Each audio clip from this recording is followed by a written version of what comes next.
드디어 한국은행이 38개월 만에 기준금리를 인하하였습니다. 10월 11일 한국은행 금융통합위원회가 기준금리를 전격 인하했다. 기준금리는 0.25%가 인하되어서 현재 3.25%로 이미 반영이 되어 있는 상태예요. 쭉 3.5%로 오다가 3.25로 0.25%가 인하된 거죠. 이번 금리 인하를 보고 단순히 금리가 0.25% 인하되어서 3.25%가 되었다에 주목하는 사람은 아무도 없습니다. 이번 금리 인하에 주목하는 이유는 금리 인하가 시작되었다. 이 시작되었다의 방점이 찍히는 거죠.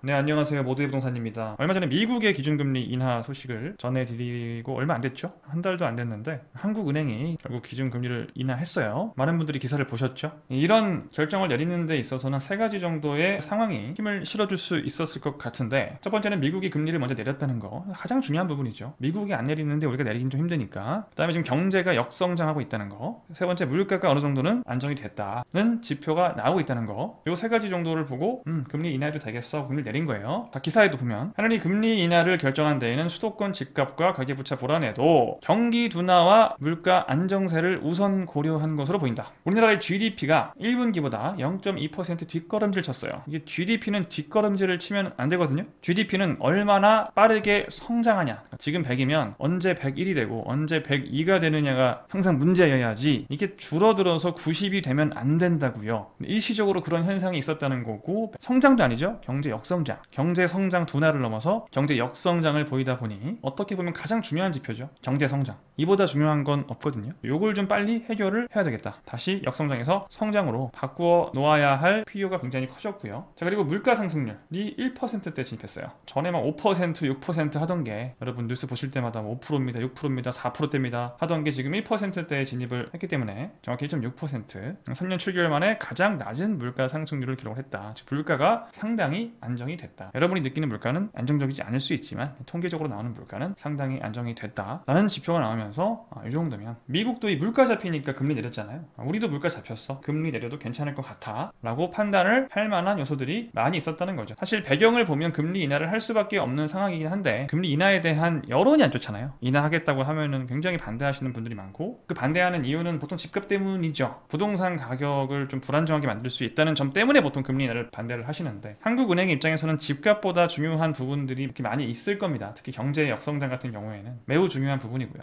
자, 이번 금리 인하는 단순히 0.25%를 인하했다는 그 사실 자체가 그렇게 중요한 건 아니에요. 사실 기준금리가 3.5, 3.25 그렇게까지 시장에서 느끼는 차이가 아주 크진 않아요. 0.25 차이로. 예전에 금리 올릴 때 0.75씩 올렸잖아요. 0.75씩 4번 연속 올리고 했었잖아요. 근데 이제 0.25 한 번 내린 걸로 그렇게 사람들이 지금 주목을 하는 건 아니에요. 지금 사람들은 어디에 주목을 하는 거죠? 여기 보시면 긴축성 완화로 3년 2개월 만에 피벗이죠. 피벗이라는 용어는 뭐냐면은 농구 기술 용어 중 하나인데, 방향을 바꾼다는 뜻이에요. 이렇게 가던 방향이 이렇게 바뀐다, 이렇게 가던 방향이 이렇게 바뀐다, 방향이 바뀐다. 즉 이번 금리 인하는 단순히 금리를 한 번 인하한 게 아니라 여태까지 금리의 상승, 동결을 하던 이 방향을 전환하는 그 시작이다. 금리 인하가 시작되었다. 시작되었다는 뜻은 앞으로도 금리를 인하할 가능성이 크다는 뜻이죠. 그럴 가능성이 큰 게 사실 이번보다는 다음 겨울에 금리를 인하할 가능성이 크다고 봤는데, 이번에도 인하를 해버렸단 말이에요. 그럼 다음 12월에 또 금리 인하를 할 거냐? 저는 이번에는 사실 확신 못했는데 다음 분기 겨울에는 가능성이 이번보다 훨씬 높다고 봅니다. 저번 달에도 그렇게 얘기했었고요. 미국은 9월에 한번 0.5%를 인하를 했고, 아마 한 번 더 0.5% 이상을 인하할 거라고 보죠. 연말 예상 금리가 4.4니까 0.5를 한 번 더 인하해야 4.5가 되거든요. 그러니까 0.5나 또는 0.75를 인하할 수도 있다는 얘기예요. 한 번 더. 우린 지금 3.5에서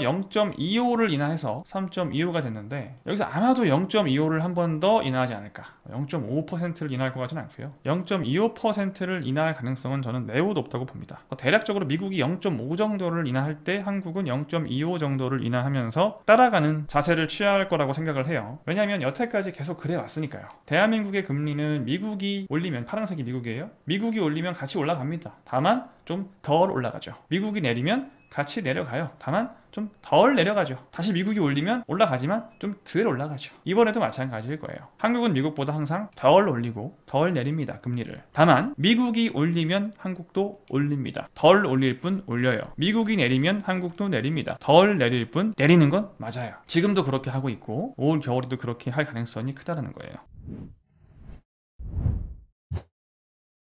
기본적으로 미국이나 한국이나 중앙은행은 금리를 인하하는 걸 더 좋아합니다. 왜? 그래야 경제가 활성화되거든요. 미국이나 우리나 경제가 안 좋아지면 금리를 내리거든요. 물가가 좀 잡혔다는 전제에서 경제가 안 좋은 것 같아. 뭐 미국 같은 경우에는 역성장까지는 아니지만 경제가 전부 다 안 좋아. 금리를 내리면 경제 지표는 좋아지게끔 돼 있어요. 금리를 내린다는 것 자체가 돈이 잘 순환하게 한다는 것이기 때문에 기본적으로 금리를 내리고 싶어 하죠. 보통 물가 상승률 때문에 그걸 할 수 없는 것일 뿐, 이 물가가 안정화돼서 금리를 인하할 수 있게 되기를 기다리고 있다가 그 목표가 이루어지면 금리를 인하하는 방식을 따르는데 지금도 그렇게 하고 있습니다. 기존에 금리 인하를 하기 전에 대한민국과 미국의 기준금리 차이는 보시면 2% 정도의 차이를 보이죠. 5.5와 3.5니까. 지금 현재는 이게 1.75% 차이로 줄어든 거고요. 연말이 되면 제 예상대로 된다면은 아마 1.5% 차이 정도로 줄어들지 않을까. 같이 내리고 같이 올려도 그 차이는, 한국과 미국 금리의 이 격차는 줄어든다는 거죠. 이제 아마 내년에도 금리를 몇 번을 인하할지 모르겠지만 최소 금리를 인상하는 일은 내년에도 거의 없다고 생각을 하죠. 금리를 당분간 또 동결할 수는 있겠지만 천천히라도 인하를 하지 않겠느냐, 미국에서. 그럼 우리도 마찬가지로 더 느린 속도로 따라가지 않겠느냐라고 시장에서 많이 생각을 하시기 때문에 금리 인하가 한 번 된 게 아니라 시작되었다라고 표현을 하는 거고요.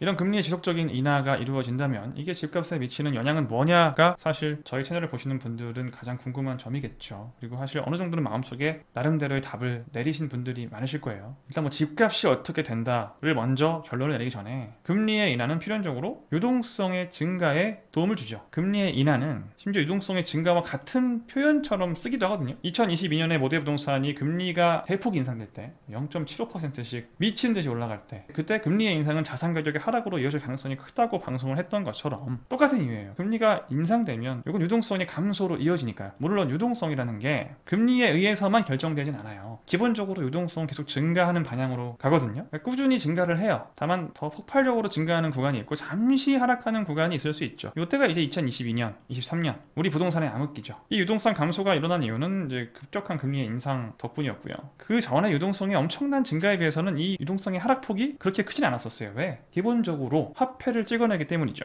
돈을 계속 만들어내고 있기 때문에 가만 내비두면 유동성은 증가해요. 금리의 변화가 없고 내비두면 금리를 계속 돈을 찍어내기 때문에 유동성 자체는 증가합니다. 사건 터지면 돈 찍어서 해결하고 미국도 한국도 마찬가지예요. 이때는 워낙 금리를 자이언트 스텝 연속 4번 0.75% 인상을 연속 4번 했고 짧은 기간에, 그리고 2번 더 올려가지고 총 6번 인상했으니까 이걸 끌어내릴 수가 있었던 거죠. 일시적으로. 기본적으로 유동성은 증가하려는 움직임을 가지는 어떤 흐르는 강과 같아요. 계속 증가하려고 하는데 이거를 강제로 찍어 누르는 힘이 잠깐 있을 때는 이걸 잠시 줄일 수도 있고 멈추게 할 수도 있다는 거죠. 다만 이제는 그 힘이 다시 반대 방향으로 작용하기 시작을 했다. 그래서 이제는 기본적으로 증가하려고 하는 유동성에 금리 인하라는 추진기를 달아준 상태이기 때문에 미국이든 한국이든 유동성이 증가한다는 거예요. 이걸 현금의 양이 많아진다고도 하고 통화량이 많아진다고도 하고요. 여러 방법으로 표현을 하는데 결과적으로는 같은 현상입니다. 항상 얘기하지만 대한민국의 부동산 가격을 보면 항상 무조건 금리에 따라서 움직이는 것도 아니고 정책에 따라서 움직이는 것도 아니었어요. 하지만 최근 2019년부터 2024년까지의 집값을 잘 관찰해보면 사실상 유동성과 90% 이상 일치를 해왔다는 거예요. 최근 한 5년, 6년 사이에 유동성은 증가하는데 집값이 떨어지거나 유동성은 감소하는데 집값이 오르는 경우는 없었다는 거예요. 그런 사례를 생각해보시면 없어요. 이번에 물론 앞으로 1년, 2년이 예외가 될 수도 있겠지만 지금까지 우리가 과거를 관찰을 해왔잖아요.